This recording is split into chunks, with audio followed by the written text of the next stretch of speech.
Hello, good afternoon, and welcome to today's episode of the 7th Round, the program that takes a look at issues that make the news across the continent.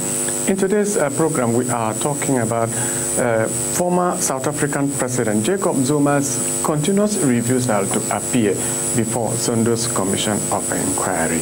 And today marks the end of 2020 African Nations Championship. CHAN is ending today. The final, Morocco and Mali will lock horns. And when we come back, we are going to look at South Africa in details after this report.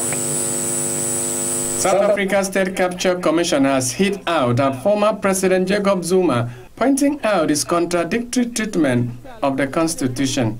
Zuma is refusing to obey the summons ordering him to appear before the Sondo Commission of Inquiry and participate. The former president said earlier this week that he would rather go to jail. The commission said that the former statesman considered himself to be above both the law and the Constitution. The State Capture Commission has pointed out that, on the one hand, Zuma refused to comply with the Constitution by disobeying the Constitutional Court ruling that he must appear before Deputy Chief Justice Raymond Zondo, but on the other hand, he continued to enjoy all the financial benefits that the Constitution granted him as a former president, paid by the taxpayer. On Monday, Zuma released a list of what he called injustices against him, criticizing the Constitutional Court's finding that he must appear at the inquiry. Zuma also compared the Apex Court with apartheid-era court. The State Capture Commission said that Deputy Chief Justice Raymond Zondo will respond to Zuma's personal attack on him in a separate statement. Welcome back. To discuss this with me is Jean-Michel Bade. Thank you, Mr. Willie, for having me. Greetings to all of you. You're welcome. And Sidela Niemann.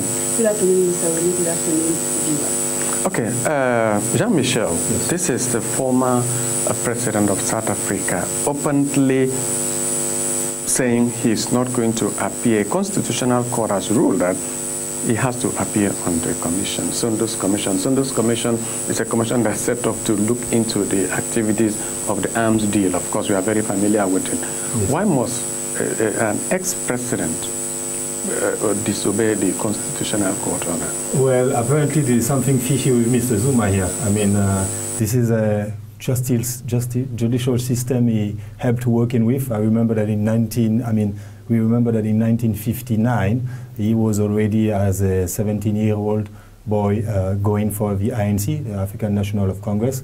They fought the apartheid. They established a new system, and now this is a man who doesn't want to go through the policies they went for. I truly don't understand. Clearly, it means like he has something he wants to hide, but we don't know until when. Sedela, let me ask you. In a statement, he said, for far too long, the country's judiciary has thrown out the rule of fairness and made rulings solely aimed at humiliating him. Why do you think the court should humiliate an ex-president? Is the court really humiliating him? I think if the court is prosecuting him, they definitely have proof. Yeah, the court have proof. Do you think the court is trying to humiliate Jacob Zuma, or they are looking into the issue of corruption charges against him during his tenure as the president? It looks humiliating, but at the end, he probably has to go for, he has to pay for what he went for. And there are so many ANC stalwarts who worked with him from Mozambique, people like Thabo Mbeki, etc., who are just way too disappointed with his regime. Julius Malema, he's young fella from the ANC Congress youth, is also very disappointed in how he dealt with the country. And now we're talking about the state against the state capture yes. with the Guptas, etc. But we need to remember that Mr. Zuma has a record when it comes to corruption. He was already impeached as a vice president in 2005 because he worked with some man called Shabir Sheikh. They went for a signing of a deal of weapons for $5 billion US, which the country really didn't see what the expense was for. So Mr. Zuma just has to stand for his court. He has to stand on his grounds, and yes, just go till the end of the trial. That's what I think. Citizen, why do you think it is difficult for Zuma to appear before this commission of inquiry? It's just to answer a question. Did you sell this? Did you order the sale of this? This is what I think. This is what the commission is all about. I mean, if you are innocent, then why don't you just want to come and defend yourself? If you know you are innocent, then just appear. Running away. You know? Yes, he said here that I have never said that I do not want to appear before the commission, but have said that I cannot appear before Deputy Chief Justice Zondo. What is, because it is the head of the commission. Yes. Irrespective of whether you're having a personal problem with him, that does not matter. But what matters is you are, the constitutional court of your country has ordered you to appear. Don't forget you are the ex-president. You are enjoying everything that comes with it with the court. Exactly. So why not? Or do you want, because earlier on he said Zondo should excuse himself. He has no reason to go against Mr. Zondo. Whether Mr. Zondo or another High Court magistrate, he has to respond for what he did. We remember that South Africa is a young democratic country from 1994. Those people are very attached, deeply attached to democracy and all the values around it, and they just will not let him go like that. So one thing he has to make sure is that whether that magistrate apologizes or not, he will have to face the court. He will have to face justice. He has to face the justice. What does this tell us about our judicial system, in Africa judicial system in perspective, where you do not have a former president respecting, or a senior citizens of a country who might not really want to respect the law? Well, I think this is something that we've seen throughout Africa, because our presidents always, it looks like they always have something that they are hiding. And when they are not in office, there's always something coming out. There's always a story of corruption coming out. Yeah. Yes, there's always a story of corruption coming out. We are also seeing it playing out in the United States, because the Senate still insists on impeachment trial of the former President Donald Trump, who has just left. I mean, what does this mean to other presidents that are looking at issues like this, whether in Africa or elsewhere? It should be meaning to some presidents that people are looking. Some justice systems are quite strong, like the South African one we see now, because I'm pretty sure that they're going to find exactly, to dig out what exactly is beneath Mr. Zuma here. And yes, people are, I mean, presidents have to be careful. They're ruling people, they're ruling intellectuals, they're not ruling cattle or, you know, people they can handle all the time. Do you think, I'm asking both of you now, do you think African president or a top leader, African leader, whatever position he or she is, should be above the law? Let me put above the law in parentheses and quote. Of course not. No one is above the law, but we tend to think that our government officials and presidents don't it's like know. They're beyond the law. They act like they are beyond the law. Exactly. Yes, why must they behave like that? Because I know in most cases, in most countries, or not almost in every country, there are immunity for president, for even members of parliament as you hold the office. Yeah. But when you leave office, of course, yes, you are bound to obey the law. Even at that, even you are sitting president, you still need to obey the constitution of your own country. Exactly. A president is not beyond the law. He has to be the guarantee of the law. He has to guarantee the law, that it's respected by everybody, including his very own staff. So once he's off the way, well, those are the aftermath, and Mr. Zuma he has to be, as a matter of fact, an example for the African continent and the whole world, because we're talking about South Africa here. No, we don't. Yes, you want to say something here? Yes, I want to say that I think it's also because of the way they are treated. When you get to a top position in the government, in the political scene, yeah. Yes, you tend to have some privileges. For example, for maybe a member of parliament, you can be granted a house, a car, a driver. And yes, but those privileges cannot make one above the law, but instead they should be leading by an example, which all of us should be very happy to emulate. Yes, but the problem is that they are disconnected with the reality that people actually live in the country. They feel like, it's not even they feel like, it's just the fact that they do not live the same realities as you and I.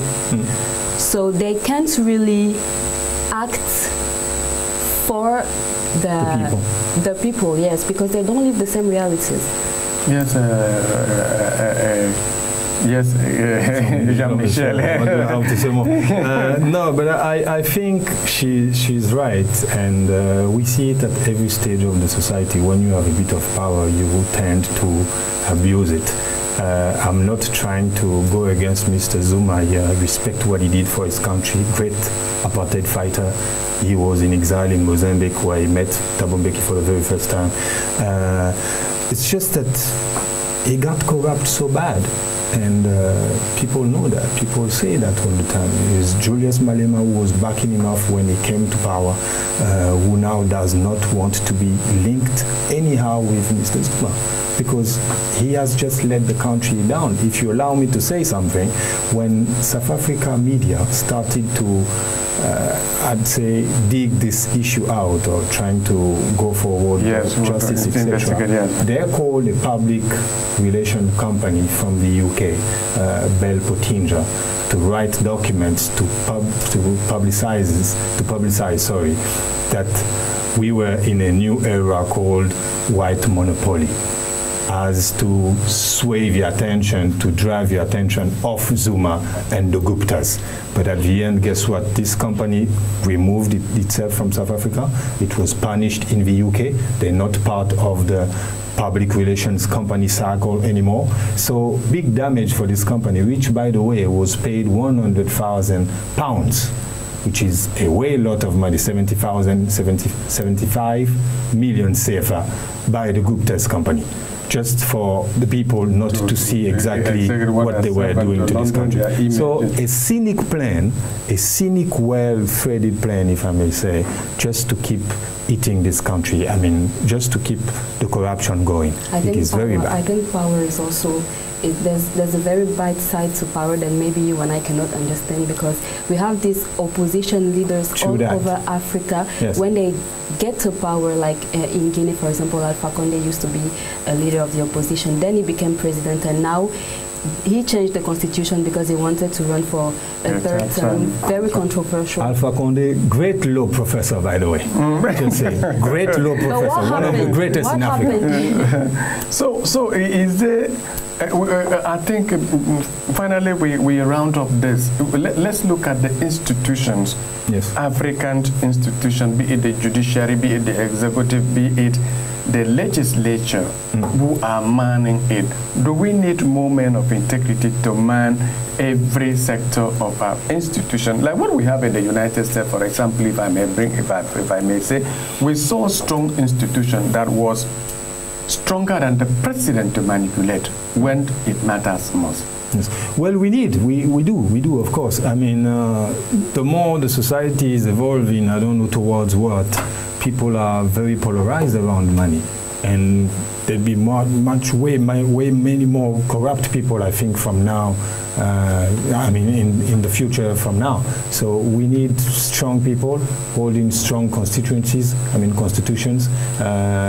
ensuring that justice is taught the normal way, is abidden by. That's the word I was looking for. We need strong people for that. Yes, definitely. Yes. Cedella, how do we make Zuma, ex-president, to appear before? How can South Africa compel them? Because the Constitutional Court has said, should he be arrested? Yes. he should be. If he's not respecting the Constitution, he should be. Mali will play the CHAN 2021 final. Appel entrant de Papius. Okay. Yes. Do you think Jacob Zuma should be right now at the State Capture Inquiry Commission, they're still trying to dig out all and finding everything out. We're not yet going for the arrest, but he's probably going to be arrested if he does not want to come to trial. There will be a warrant of arrest against him, and yes, he'll come to trial. Okay. Let's hope that the ex-president Jacob Zuma of South Africa will be able to appear before the Sunday Commission of Inquiry to answer the question that will he may not answer all, but has to clear the air in certain aspects of what happened during his tenure as the president. And that brings us to the end of the Zuma defiance to the court. And we are now going to take the CHAN 2020. Mali will play the CHAN Total 2021 final. The Eagles of Mali got to that stage beating Guinea on penalty shoots. These were both got after a goalless 120-minute game. That first semi-final was quite tight and very robust as well. The young Morlai Sila is the only unfortunate Guinean to have missed his penalty shoot. Slightly later in that evening, the other semi-final took place in Limbe. There, the contest happened between two pairs of lions. The Indomitable Lions of Cameroon were hosting on their grounds the Moroccan Lions of Atlas. If the last mentioned seemed fairly confident for that rumble, no one was to predict the final score. 4-0. Yes, this is the score of that game in favor of the Moroccans. Bouftimi on the 28th minute and Rahami on the 40th gave advantage to their team. Facing a team desperate for reactions, Rahimi scored again on the 73rd minute before Bemamer hammered the last nail in the Cameroonian coffin on the 82nd minute. After creaming Cameroon, Morocco will therefore play Mali in final on the 7th of February. Okay, that is CHAN. We are witnessing the final of this. History will be made this evening on whoever wins Sunday's delayed 2020 African Nations Champions CHAN final between holders Morocco and Mali. Jean-Michel, you wrote that piece on the semi-final of the game. Yes. So how do you look at the two teams, Mali and Morocco, yes. Well, it's a great final we're expecting here. I'd say to the Eagles, the Malian Eagles, to watch out. Watch out because in 2018 in Morocco they beat Nigeria 4-0 and they just disqualified Cameroon now 4-0 too. So this is a team, the Alliance of Atlas, which apparently the higher they go into the competition, the more goals they score. Yeah, so the Malians will have to be careful. Yes, the more goals they score, Morocco could become the first nation to successfully defend the title after winning on home soil in 2016. But because since now, no team has ever defended win success. Do you think Morocco can do that? Yes, I'm not sure. I mean, when you look at the Malians, they're very stern, they're stubborn, they play as a block, and they would also have to. I mean, they definitely need a test also of that title. So I think it's going to be a great final.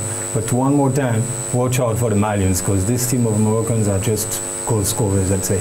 Yes, yes, because if Mali need to improve, they really need to improve in front of goal if they want to win. Because in their last match, we saw them 1-0 wins against Burkina Faso, Zimbabwe. They win just 1-1 with the host and the Cameroon. So if you are a Malian coach, what will you tell them?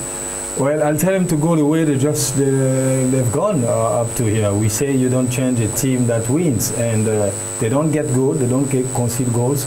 They score very slight, I mean, just a few, just enough. 1-0 is a good score. So, I mean, it's a winning score. So, hopefully this is what they'll go for. And yes, all the best to both teams, I'd say.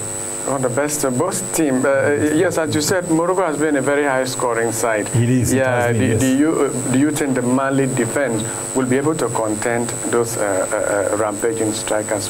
This is what we'll see. But this is a really rampaging, striking team. Well, you know, a final it goes quite fast. For those with the professionals I've talked to before, it goes very fast, and at the least mistake from the other, you can punish the team and lock down your defense. If it goes this way for Mali, they might be the winner here if they exploit a mistake from the Moroccan team. So, and then, generally, let's look at the game. At this era of pandemic, we still see fans out there watching, enjoying themselves. Because if you look at it in European leagues or competition, it has been played under closed door. So what does this mean to Africa?